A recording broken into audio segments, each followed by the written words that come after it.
And there's a piece on May 22nd. So, the headline is "Why Neuralink, not Twitter, is Elon Musk's biggest challenge." So that's 6 months earlier. And I noticed that there were a couple of people quoted in there, and then I'm going to hand it over. One of them was Laura, an associate professor of engineering, science, and mechanics at Pennsylvania State University, who follows neurotech companies. It feels like there are two companies basically doing the same thing. One's doing it the right way, and Elon Musk is doing it the wrong way, she said. She particularly questioned human trials, asking how a company with a few formal ties to medical institutions might convince people to let it insert devices into their brains. "I really don't know where he'll find subjects," Cabrera said. "Maybe on Twitter." Well, that's all. Well, that's negative. I didn't mean to go off on that point. Sorry, just to bring it back up again. I do want to talk to you about all sorts of things, including phantasmectomies like the novel Remove of the Imagination. But let us first of all hear your talk, please, and particularly because you are, of course, chair of the IEEE Brain Neuroethics Subcommittee. Looking forward, and the floor is yours. Thank you. Thank you.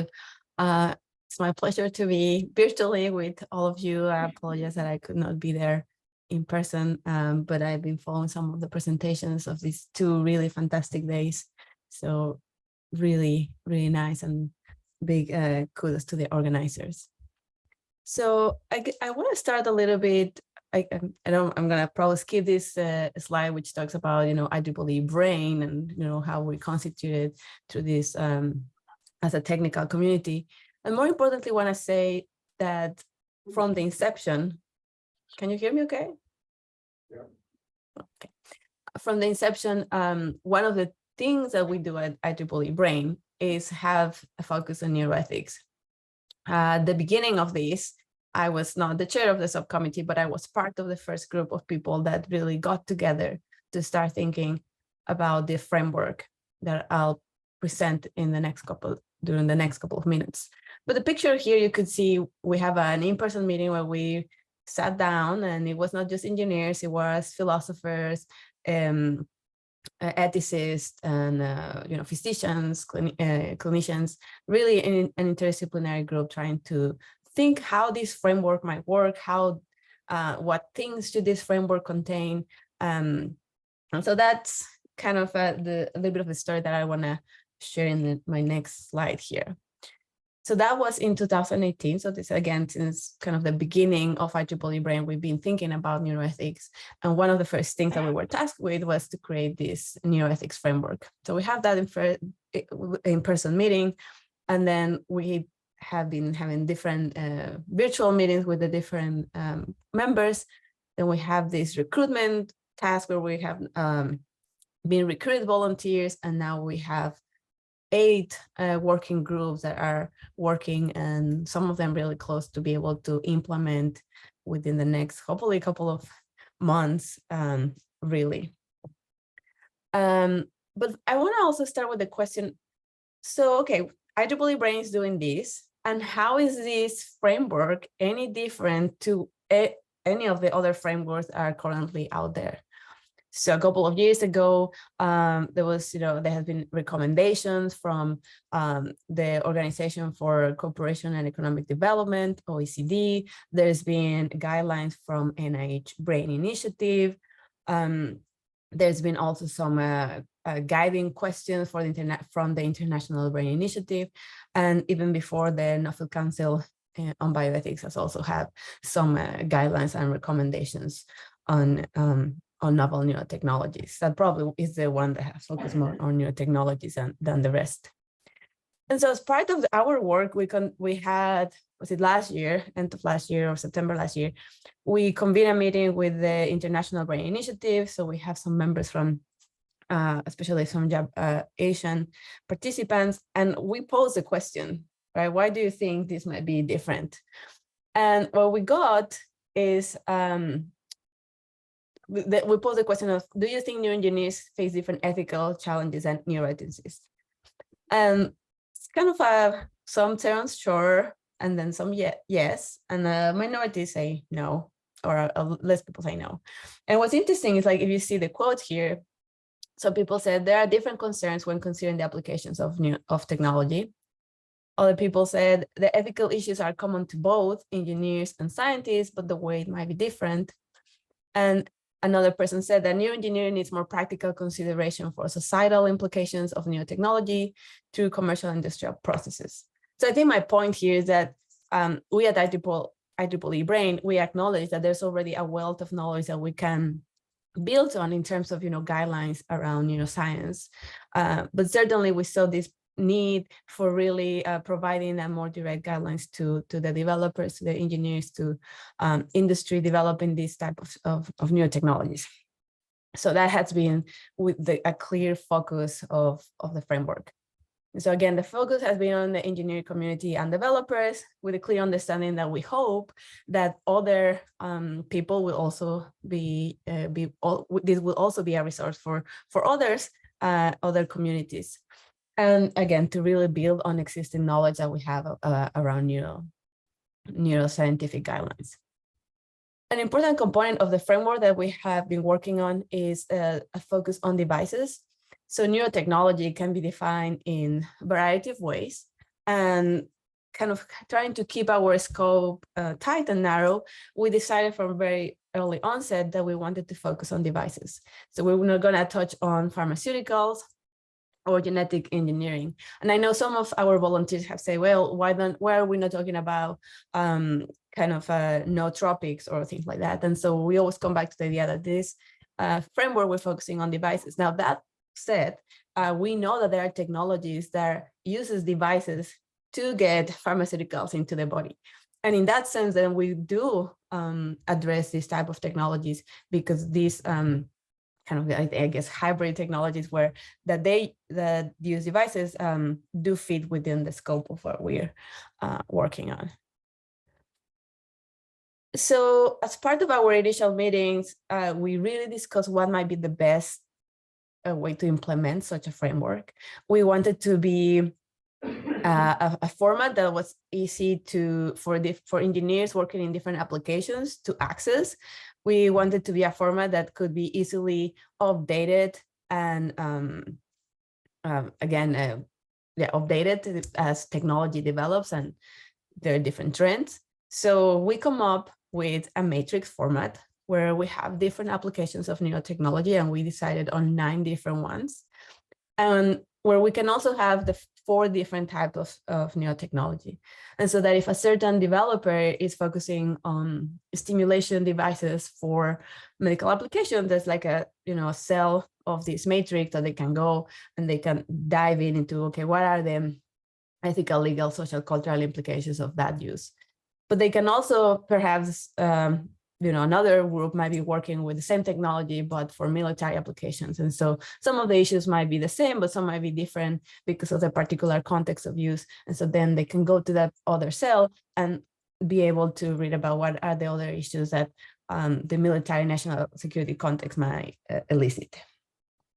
So that has been then the goal, that it will facilitate this discussion and navigation of ethical, social, legal, cultural implications by having this format.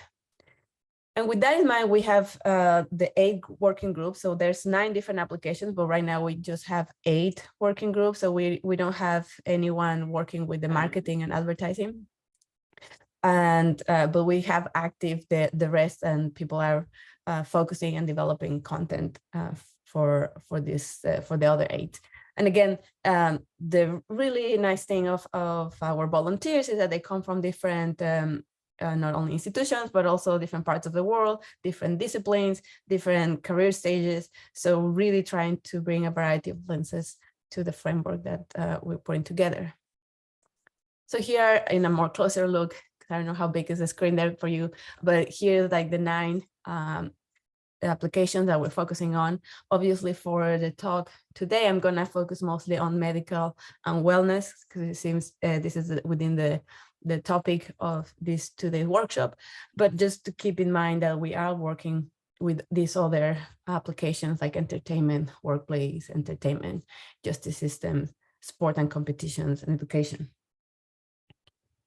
And here again, just for you to have a closer look at the different technologies that we settle in, we acknowledge that there are certain technologies that there's not a clear cut distinction. And so we've been trying to also how to best address those type of, blurring, when there's blurring boundaries, how to best describe that as part of the framework. So we start the framework with a general preamble, and those are already available for people. So if you go to IEEE Brain under publications, you find the Neuroethics framework, you can read the general preamble. You can also read the scope for each of the different applications. What is still not public is the rest of the framework, where we are working on not only defining each kind of cell of the or quadrant of the framework, but also talking about what are applications or what are current applications, what is the state of the technology for that given application for the different four type of neurotechnology. Then we have a big chunk of it, because this is like the most important part of the framework, obviously, to really dive into the ethical, legal, social, and cultural issues. We have a section that touches on regulatory landscape, a section that provides resources. And then for some working groups, we have been also working on case studies. We actually have published our first case study as part of the ISTAS conference, and I believe it's currently ongoing as well in Hong Kong. And so it's nice that, again, our volunteers get credit with the work that they've been doing as part of developing this framework. And again, hopefully these case studies, we can build those across the different applications and again, be a resource for developers. Now, the rest of my talk is going to focus on the work that we've been doing in terms of the ethical, legal, social, and cultural issues. So when we first started talking about how are we going to introduce these topics to the community, there are different frameworks in ethics that we could have used, like the 4 principles that are commonly used in bioethics. But we really tried to settle with a framework that was more that was not jargony for engineers, that might not necessarily be within, well-versed in the bioethics language. So we settled with these 5. So we start with safety, well-being, and risk. Then we have issues around privacy and surveillance. We discuss issues of authority and power. We discuss issues of agency and identity, and issues of justice and fairness. Again, how we came up with these 5 kind of big topics, was a back and forth with especially with the people that were more versed on the ethics issues in the group, through kind of like a deliberation process. But we do see that this covers most of, what is discussed in neuroethics within neurotechnology. And again, some of these might have overlapping issues that we also acknowledge as we discuss them. Now, the other big thing that we incorporate as part of this framework is within the kind of the ethical issues or the landscape of other technologies, there's this thing called ELSI, right, where we talk about ethical, legal, social implications, especially in genetics. And initially, that was our first way to talk about these things, but we do see that IEEE, being an international professional organization, and this technology is being used across different countries, we needed to really also have a big component on the cultural implications. So that's why our acronym was ELSI, but we added the C as well, really trying to, again, bring to the forefront that we cannot keep not being oblivious of how cultural implications affect how we use, how we uptake the technology, and how we develop technology. So again, this has been an important part of the framework. So now I'm gonna move on to talk about the 2 working groups that best fit with the topics of today. So the medical and the wellness. I will start with the medical. So as we have medical technologies that are for recording and sensing, like EEG, ECOG, EMG, for stimulating things like TMS, TDCS. Closed loop, we have RNS system, some form of both implantable and non-implantable BCIs, brain-computer interfaces, and then for direct physical, biological modifications, things like focus ultrasound. So again, in the framework, we try to provide some examples of current approved technologies, but we also talk about some of the more, in the pipeline neurotechnologies that we should be paying attention. Now, in terms of the different ethical issues, obviously we'll start with safety, well-being, and risk, because just as any other big framework or guidelines, this is kind of one of the first pillars, even just within, technology assessment. Safety is one of the first. So where we talk about, what are the side effects, which can be long lasting, and not only physical side effects, right? Sometimes there might be psychological effects of using technology that generally we don't tend to address or worry too much, but that we also mention in our framework is something that maybe we should be paying attention. We talk about the long-term and unintended effects. Again, sometimes the effects can be directly to the user, but sometimes can also be to the community. And again, sometimes those are not easy to anticipate. Obviously, I already mentioned the physical and psychological harms there.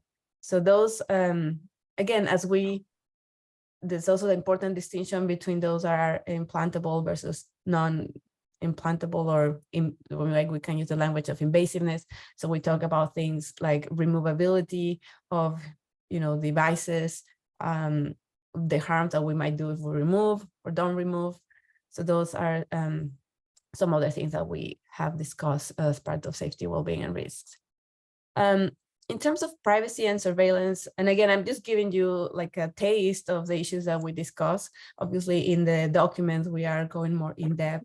And again, because we have different lenses and perspectives, we are able to really trying to integrate things that don't come only from like, general ethicists, but we have one of our volunteers leading this group now is from disability studies. So it's really helpful to have that lens when we discuss the ethical issues. So as I was saying, privacy and surveillance is another important concern. How do what do we use when we are able to collect and share this neural data? How do we handle consent and privacy of the data? Especially again, when now we're able to record, 24 hours, 7 days a week. So there's a lot of considerations that have to, that we need to put. And again, obviously there's a big movement around neural data and ethical implications, like with the neuro rights movement. We haven't really talked too much about rights in our framework, but we do acknowledge the importance of discussing and thinking about how to integrate privacy by design when we develop technologies. And again, issues around data ownership and cybersecurity are issues that we discussed through this. Authority and power might be one of the issues that might not be common to encounter when we talk about ethics, but certainly in the medical scape, there is a very important authority and power component from like who in the medical encounter with patients, how we trust for example, if we have a closed loop BCI that is, telling us something about the brain states of a patient, and the patient also is expressing what are their own experiences of their disease, there's an issue about who has the authority in terms of, deciding what should we trust, the patient's experiences or what we're getting from the data of the device. So I think there's some scholarship in this area, again, regarding authority. And I mean, this is the term that we use in the framework, but it goes to the point like we don't think of technology as, changing these patterns, but it does change, or sometimes it stores these conditions about, who do we trust, who has more authority over another experience in terms of, how we make decisions. So those are things that we're trying to integrate in the framework. The use of elective use versus device dependence is also another component. And then data access, deletion, and control. Again, all of these are clustered on their authority and power, but as you may already seen, some of these overlap with issues like agency and identity that I will move next. Not next, but after I discuss justice and fairness, sorry. So justice and fairness, again, this is a big component in medical neurotechnology. So one big component that we are trying to address is the cost of development. Also, what gets funded, what gets developed, who decides those type of, who decides what gets developed. So for example, a very nice piece on the IEEE spectrum a couple of months ago was about how upper arm prosthetics tend to be very, high tech, very fancy, and then users don't get to use them because they're afraid of breaking them because they're very costly. So I think then there's a mismatch with the needs of the users that we need to take into account. If they're so costly that if they can access them, then they don't want to use them because they don't want to break them, and then we left out many people that cannot even buy them. Then there's also issues around equity, and not just issues about equity of access, but there's also issues about equity in terms of the technology that we develop. How do we ensure that everyone can benefit from that technology? And so again, if you think that we train a lot of these of our technologies through the same type of data set that tend to be from white Caucasian males, how can we then ensure that these technologies will be useful for other type of populations? And so again, bringing those things into the discussion is important. And again, how do we ensure that we're not reinforcing these structural inequalities, and how can we kind of help in fighting them? When we discuss issues about agency and identity in the neuroethics literature, this is a big area of discussion, in particular when we talk about implantable type of neurotechnologies, so like DBS, for example. There's many articles that have published around how it might affect self-perception or agency. And so we try to, again, we don't go deep dive into the framework because we want this to be a resource that, again, is easy for the user to be able to see where are the ethical issues, get a glance of, what these are, without necessarily giving you a whole, course on why does this matter for agency and identity. But again, we do try to provide resources for people that want to learn more or want to see, other people that have been working on this.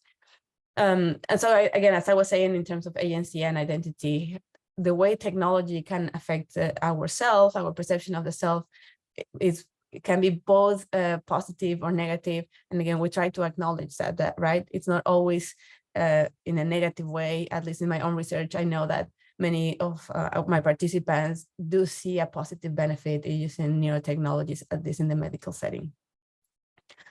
And I won't go too deep into these issues that, again, the people that have been working with us have worked on these sections in terms, how in the medical neurotechnologies we have, already a very good, robust framework to deal with legal issues around medical neurotechnology. At least, again, for medical neurotechnology, there are issues that as new technologies develop. And so, for example, when we have more of these hybrid technologies where the classification cannot be easily as a pharmaceutical or as a device, but it's something that mixes both, or even other type of technologies, that's, I think, where the the regulation might be a little bit of catching up. But I don't think in our framework we dealt a lot with those type of gaps. We mostly talk about, what are the frameworks that currently are used to deal with medical neurotechnology. In terms of social issues, obviously in the medical field, a lot of stigma is discussed in terms, how neurotechnologies could counter out this stigma, but also how they can contribute to more stigma. So there's a little bit of discussion around that. There's issues about how populations trust regulatory agencies as well as medical authorities in terms of, who gets to go into research, for example, of these neurotechnologies, and the social benefits, but also social disruptions that some of these medical neurotechnologies might bring. I think the social disruptions might not be so prevalent or salient for medical neurotechnologies, but obviously when we talk about neurotechnologies in other non-medical contexts, that's I think when they become more obvious.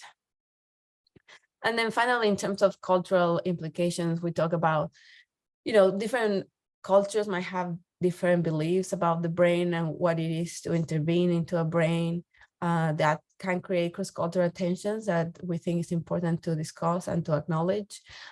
Even within the same cultures, it could be tensions, like in the case of the cochlear implant, for example, and that's part of the case study that we just published about how it can, again, create tensions for a community where for some, being deaf is just part of their culture and they might not want to use a cochlear implant, whereas, for others, this is great technology that enables people to hear. So again, we in the framework, we're not trying to take sides, but really lay out what are the issues, introduce the issues, and try to make people aware of the issues. And again, cultural differences in acceptance and use of medical neurotechnologies. Also an important part, and maybe some of you might know that, for example, in Europe, the levodopa pump for Parkinson is, is used commonly, whereas in the US it's not. So again, why that is the case and what are the, what are the cultural difference for for the same disorder, some patients in some countries might decide to use it and others not. Those are important considerations to take into account. I guess before I move into the wellness, one important aspect of trying to incorporate cultural implications is that it's not easy to try to bring, all of these perspectives. And we've been very mindful and trying to really bring perspectives that are not only from North America or Europe.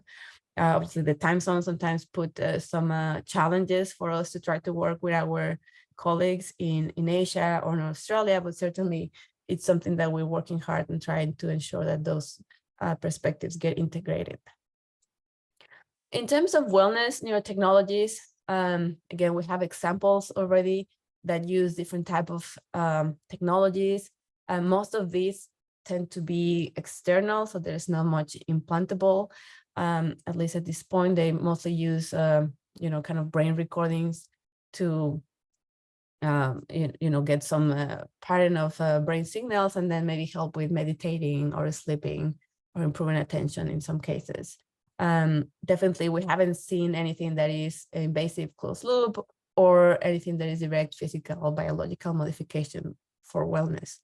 Now, I think when I got introduced into the session and we talk about Neuralink, again, this is the case of a technology that is still not available. But one of the things that Elon Musk has said is that, initially he wants it to be for medical applications, but he can envision that this is going to be used for other type of non-medical purposes. So we discuss a little bit of those technologies, again, that are not in the market, but that we see players, important players in the development stages trying to push for technologies like this to get to market at some point. Now, when we talk about wellness, neurotechnology, I think we need to acknowledge that the reward versus risk is very different than when we talk about medical neurotechnologies. So medical neurotechnologies, the hope is that the reward is going to be, that the risk might be high, but the reward is also going to be high, right? Because you're treating disease or disorder. In wellness, sometimes some of the risk might not seem to be warranted, given that, it's just to get an extra edge on wellness. Is not to really treat or to restore from a medical point of view. When we talk about wellness neurotechnologies, we also start like the concept of wellness is also very complex. It can be very complex. So we talk a little bit about how we define wellness to make sure that our readership is on the same page than us creating the framework. So in terms of safety, well-being, and risk, obviously, some of these issues we know that are not going to be subject to the same regulatory oversight as the medical devices. And that means that sometimes there's not the same rigor in terms of measuring safety or risks before they get into the market, makes it harder to measure some of the harmful effects. Some of these might get not even, people might be able to just do them at home themselves. And we really have not much choice on, how to even try to regulate that. And again, some of the harmful effects that people might get themselves into, I don't think there's a way for, again, a developer to think about how kind of these users get to do with technology. But I think it's important considerations that we can put into the framework for those that do get sold through the proper marketing places. I guess one of the example that I give to my students is a few years ago, I bought for myself a TDCS device. And I remember when I got it, it didn't even say anything about, where should I put it in my brain? Like, it didn't matter where I put the electrode, nothing like that. And I think just really trying to be more mindful as developers in terms of like, these things do matter. I think it's something that we try to at least and bring as part of the framework.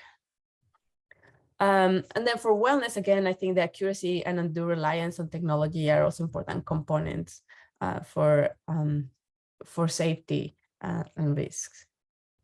And the use in vulnerable populations, right? Like, we don't know if maybe adolescents will be using these new technologies, what might be the effects on the brain. So again, we try to touch on some of these issues. In terms of privacy and surveillance, we see similar issues to the medical new devices, in terms of how to collect data, how, again, now that they get used at home or in their workplace, what type of extra considerations we should have. Again, we see issues of authority and power in terms of, these devices might, nudge you to do more than one, more type of things than others. And so again, how can you balance that? How do you, again, the social pressure or targeting that might get used with these wellness new technologies? I'm going to try to go a little bit quick so we have some time for questions. So justice and fairness, again, how do we ensure that we don't exacerbate the divide between the ones that can access the technology versus those that can't? And, again, the structural inequalities. In terms of agency and identity, I mean, this raises similar issues. And again, we try through the framework to distinguish, what is unique to a particular use versus what things are across different type of usages. We have a similar thing of trying to highlight what is important for legal considerations for wellness devices. We still don't have the same type of frameworks and in the medical, although there are certainly other regulatory ways that are important. In terms of social and cultural, again, how wellness objectives get reinforced by social interactions, how it can create peer pressure and unhealthy competitiveness, how it can promote biases. And in terms of culture, again, the same issue that the concept of wellness across cultures might be different. It might be different across different ages. So again, how do we incorporate some of these things? So now, how can engineering community improve stewardship and responsible innovation regarding new technologies? So obviously, we're trying to help with that in developing this framework that can supplement some of the guidelines that are currently out there. We're trying to create, developing case studies and use cases that can be used for the community in thinking about ethical, social, legal, cultural issues of neurotechnology. And the next step, another thing is working, doing workshops where we can, again, try to gather the international perspective that, as I mentioned, is an important component of what we're doing, as part of IEEE, trying to incorporate more than North America and Europe. And then the next step is standards. So we've been working really hard to try to see what our peers within IEEE in the field of artificial intelligence have done. They already have started a series of socio-technical standards focused on artificial intelligence. And so now we finally got approved through IEEE Standards Association to develop the first socio-technical standard for neurotechnology. So we're going to have our kickoff meeting in January next year. So if you're interested, please reach out to us. I think this is really an important part of, how can we make sure that this doesn't just stay in paper, but that these standards can actually become, can get implemented in communities and be used for engineers as they develop technology. So again, this is just, we're still developing our own page. So this is just for you to see that we have precedents of these socio-technical standards to think of neurotechnology ones. And we have 4 years to work on them. So I think it's going to be an exciting time. With that, I just want to acknowledge the amazing team that makes all of this possible. We have, many leads and many volunteers throughout the working groups that put many hours in making sure that this that we get these discussions and we get these documents ready for people to use hopefully within the next year. And so with that, thank you. And I think there was supposed to be some questions. So I'm open to answer anything you might have. Thank you. It's pretty astonishing how recent this is. I was just looking at a paper titled "The First Neuroethics Meeting Then and Now," and it wasn't until 2002 that neuroscientists, bioethicists, and so on and so forth met in San Francisco at a meeting called Neuroethics Mapping the Field. So that's really pretty recent. We now have, Laura, a blueprint for an AI Bill of Rights. Did that affect your thinking? Do you see where that's going at all? Yeah, so I think obviously this is part of sometimes thinking in, neurotechnology, AI. I think this technology, there's a lot of overlap. We use, many of our neurotechnologies use AI already, so you cannot think them as separately. And I think that's a lot of learning that can happen from those developments. So like in the case of Bill of Rights for AI, there's certainly a lot of things that might be applicable to neurotechnologies just because of the fact that there's a lot of AI use in how we train models for neurotechnologies. How do we choose when to implement the stimulation or not? So again, I think it's applicable, and I think this is a good time for us as a community to start thinking, how do we ensure that we are not just reinventing the wheel again, right? Like if this is already ongoing, how do we leverage that effort and how does that affect what we're doing? So that's certainly going to be an important part of our discussions as we start thinking of standards. And again, I think the other big component is, this is just in the US, there are this big Bill of Rights, but what's happening in the international scope, that's also an important part. Like we don't want to be siloed into one country. We want to think, okay, what is happening across different countries? And again, what can we learn? What can we leverage? So yeah, that's an important part of constant horizon scanning things to where we are. Yeah, what for the audience in general, if you want to go to one source that's kind of useful, that I think Laura's on the board of advisors or board of editors, there's a Taylor and Francis journal called AJOB Neuroscience, American Journal of Bioethics / Neuroscience, and she has some pieces in there. Last one was fostering neuroethics integration, disciplines, methods, and frameworks. So, but on the other hand, I mean, all this structure, one can see that the importance of it. You're somebody that you probably know, many people here will know, Rafa Yusti at Columbia, has also had plays in a thing called the Neuro Rights Foundation, which recently launched a publication, International Human Rights Protection Gaps in the Age of Neurotechnology. Here's the thing that I found interesting, I want to ask you about. The report finds that the neuro rights framework is a source of growing international consensus for how to describe neurotechnology's impact on human rights. The best protected neuro rights are the right to agency, followed by freedom from algorithmic bias. The worst protected neuro right is the right to identity. while the concepts of free will and self-determination are present in international human rights law, terms used to describe them are not described. So the whole notion of identity, of self, of authenticity. Your colleague Nita Farahani, who's now at Duke, has a book coming out in March called Battle for Your Brain, subtitled Defending the Right to Think Freely in an Age of Neurotechnology. And she talks a lot about the cost of changing our minds. You unpack that sentence. And she talks about cognitive liberty. Mm-hmm. She talks a lot about not just the freedom of speech, but the freedom of thought. These seem to me things that must be buzzing around in your head all the time.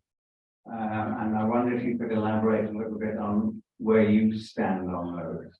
Yeah, so or your current self as you currently are right now. I think in answering this question, I'm gonna talk more about how I stand as an individual more than how IEEE brain neuroethics framework stands on right. These issues. But I think at least in the discussions that we have had as part of the framework has been that, you know, when we talk about our minds, we don't necessarily need to have high technology to have access to what we're thinking, to our minds.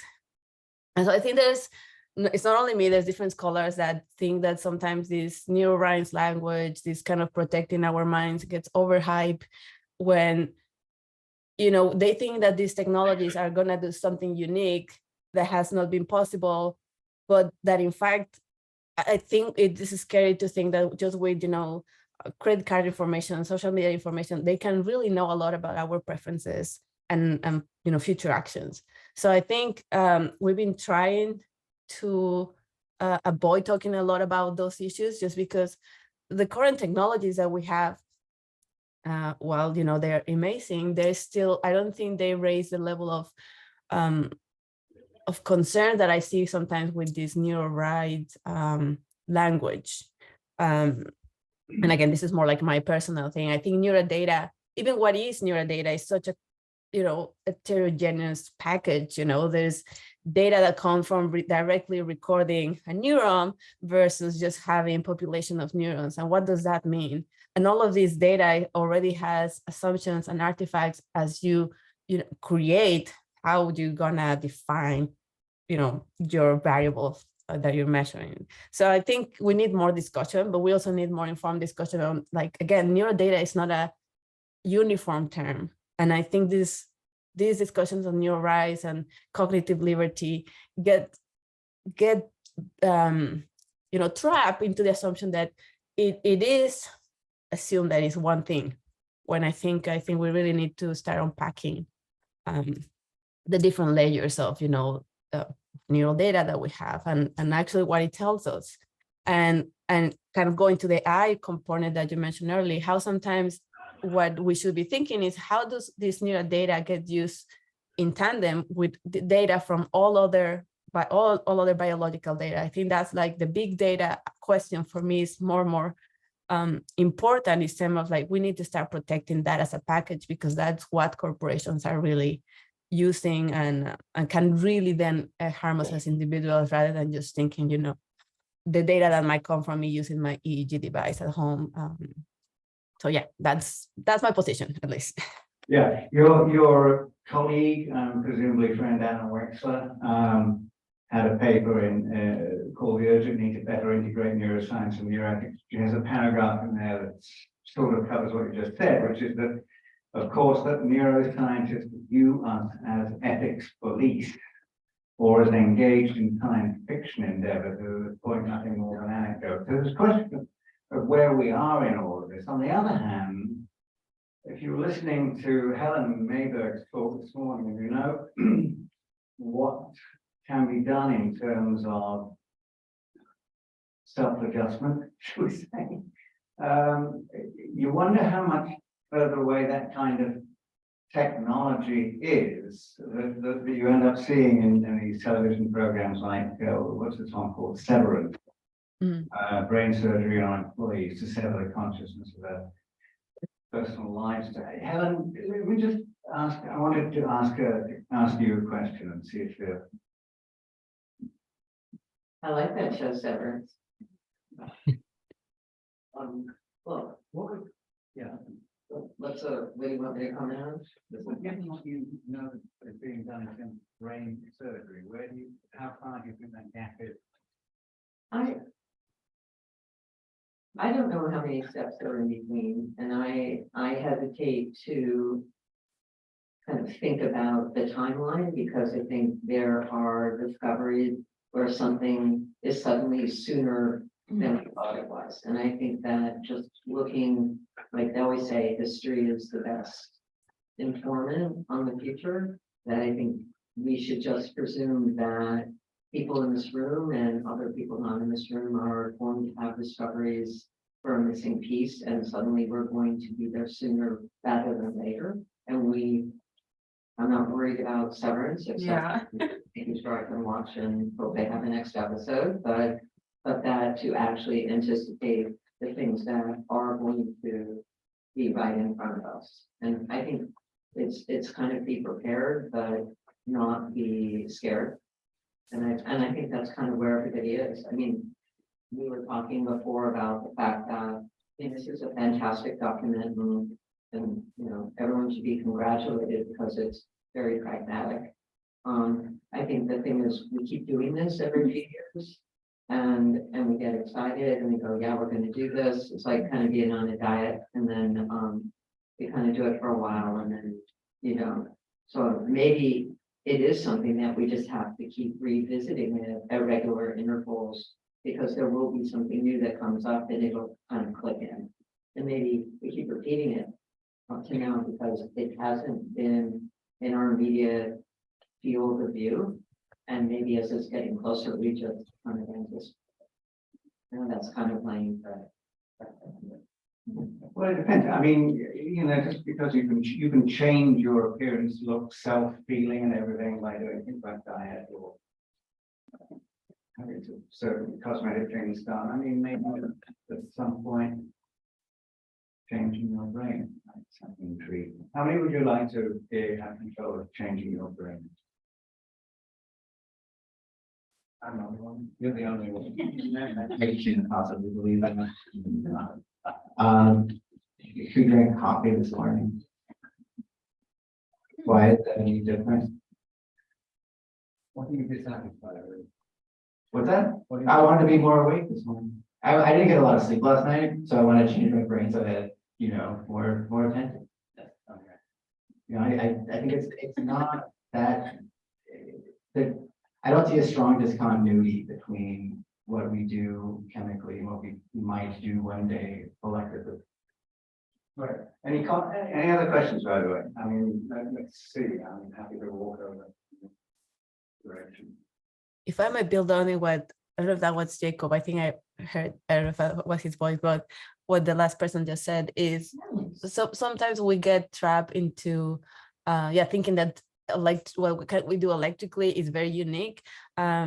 But it's also, I think it's important to kind of step back and think, you know, how have we been changing our brains? And sometimes it's been through other technologies, like, you know, other like chemical type of things. But how has social media changed how we think? I mean, I just impressed when I see the news and I see this, how misinformation can really derail how one thinks about the world and the lenses that provide us with. So I think there are other ways in which we change minds. Absolutely. I think that we change our minds practically all the time. And even when it comes to things like organizing our homes, then that is like an embodied sense of cognition in itself. So I guess that we're all neuromodulating practically all the time, even as we adjust to social situations just like this one. Any other thoughts on this? That was one that. Just one comment. So, well, thank you for the presentation. And clearly, the many of the aspects you've mentioned, we hear also in other disciplines, like in working in data science. So, if you look at what is being doing at the ACM level or other types of communities, that the large database communities, anything that has to do with the personal data, sense of agency, of almost also belonging in terms of groups, it's pretty much going into this direction. But now my question is, like as scientists or researcher groups working in academia are very close to that, we work a lot on grant proposals where these aspects of ethics or neuroethics or ELSI, as you mentioned, are not that much considered, except as a sparkling here and there. So do you think that this is an aspect that could be taken on that's very seriously now that we have access to, technologies that can be deployed very, very quickly? Yeah, I mean, it's interesting that you mentioned this part of like the grant funding part. I don't know, certainly just speaking from like being familiar with NIH more than what I've encountered through NSF or other agencies, but I know that NIH, at least for the kind of, brain initiative, has a big component of really making researchers think about the neuroethical implications of the work that they do. And so I think they've done a terrific job in really making people think carefully when they submit the proposals about the neuroethical component. So I think that's a start. I hope that other federal agencies follow similar, and we're really making people think about not just neuroethical, but ethical issues, ethical implications of their work is an important component. I think is key. You must have some thoughts. I'm just still listening. I'm not there. You're not there. Next. Okay. Somebody else has some thoughts here. I think there was also someone online that wanted to ask Perfect. something. Thank you so much. And okay, so you are not like okay with firms at all, correct? You're more like in-house. You're not okay with firms at all. You're more like in-house, correct? Well, what do you mean with in-house?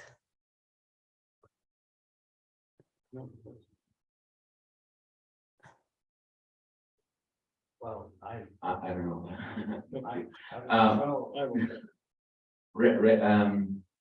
Just a quick question.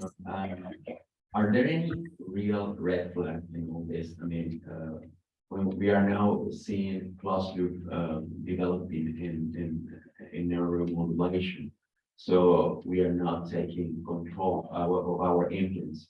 It's more like the algorithm reading the signal, and it's given the order to proceed. So it's not.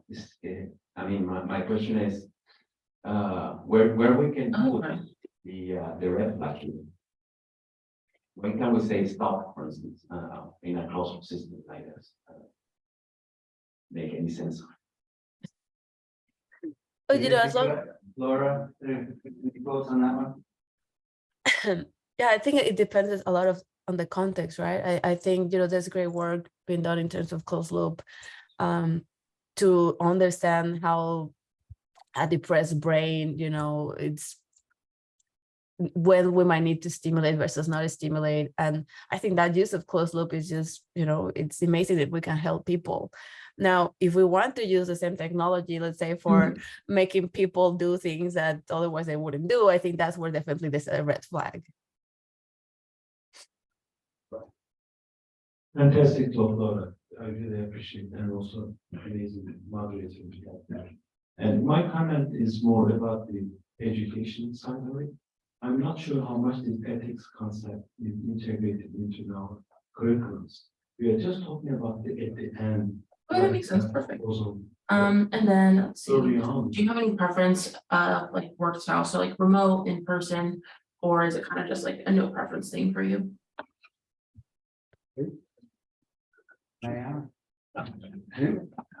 Okay.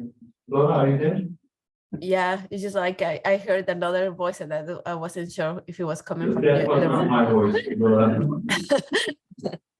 You know my voice. Okay. So the question about I strongly believe that the concept of ethics or ethics itself should be integrated into our curriculums, especially for biomedical engineering or engineering disciplines.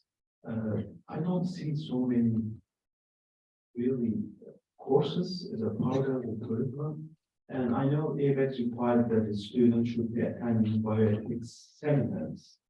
It's very difficult to keep track of that having where they are. And I think we should do it early on, not at the later stage when we are doing this one. Thank you so much. I cannot agree more. I think one just kind of on my just thinking of my own story is I'm a trained engineer. I was an electrical and communication engineering, and for some reason, my university in Mexico, we have a course on ethics that was a mandatory course for all actually for all professions across the university. And one thing that is exciting about my current position as part of being in the College of Engineering is like I get to work with my colleagues about how can we embed ethics throughout the curriculum. So I have my graduate course on neuroethics, but we're thinking about how can we, start bringing ethical thinking really early, in the middle, and at the end of undergrad. And so I do see that there's a couple of universities that they're thinking about this and they're working on this, but I think there should be a bigger push for across different universities in the US, especially the big ones in terms of engineering, to really embed or bring ethics as an important part of the curriculum. Hi, Laura, another question here. So it's been said that social media is one of the best examples of the most unregulated form of neuromodulation in history, because as you said, it modifies our brains in different ways, modifies our emotions. So do you think as part of these ethical discussions, and especially given Elon Musk's recent acquisition of Twitter, now we have Neuralink and Twitter side by side, these seem to be merging. Do you think we should really be focusing on finding ways to regulate social media first before we really start focusing on neuroethics? Yeah, well, I think neuroethics, we should be thinking broader in terms of how we manipulate brains, right? Like sometimes it just happens that we do it with technology, like devices, but sometimes it happens through other means. So I think in terms of that we should regulate first one or the other, I think we should just work in tandem with all of these things, because what tends to happen in the past is that, technology will get developed, and then the law, the regulation would always trying to play catch with this new development. So I think the more anticipatory that we can be, the more, upfront that we can start thinking what can go wrong and start planning ahead of time before things explode. That's the best. Now, it's also important for us to consider that the considerations that come from players like, like private players that, get to make decisions without too much input in terms of like, the public in this case, or like federal agencies. That's something that, we should think more about how we even got into the place where we are, especially in the US, where there's a lot of, so self-regulation is fine, but I think it comes a point where there should be perhaps a little bit more discussion on, does that work well? Has it worked well? And are there technologies where we probably need to try to keep a little bit more of guidelines in terms of how industries or private entities like Twitter or Neuralink should be regulated, because otherwise, yes, it could be it could become problematic in the future if we have this type of players just doing what they want without no reins to control or to not control or to like oversee, what they're doing, and also, well, we as the public, as the users, don't get any voice on how this gets implemented, or our voice get dismissed. So I think there's a lot more we as a society can do in keep this discussion alive as an important component. We have to shift shortly, but just two closing thoughts. One was, how many of you have heard of Yuval Noah Harari? Sapiens, Homo Deus. So Yuval's latest thing that he delivered at the World Economic Forum may or may not be your favorite place. He has a thing called a danger equation, which is B times C times D equals AHH. B times C times D. And that's biological knowledge times computing power times data equals ability to hack humans. So we need to think about that. One is may not be a perfect equation, but it's worth thinking about. The other thing I was thinking about was that when Francis Bacon published that marvelous book called The Novum Organum in 1620, which has that wonderful frontispiece of the Pillar of Hercules, boat going through it, the New World, and so on. And between then and the formation, and the basis of the scientific method, which well, there isn't, but never mind. Between that 1620 and 1660 formation of the Royal Society, there was a huge movement in the UK and other places to educate people more thoroughly to the new sciences as they were coming along. A man called Samuel Hartley was very much in charge of all of this. And he had people, he and the people who went around doing all of this were called intelligencers. And my plea, hope, is that, that instead of influencers being so powerful in this economy, perhaps we could get a return to intelligencers. And this room is full of them, I hope. Thank you very much, Laura, for the talk. It's a great conversation. And Thank you for having me. me.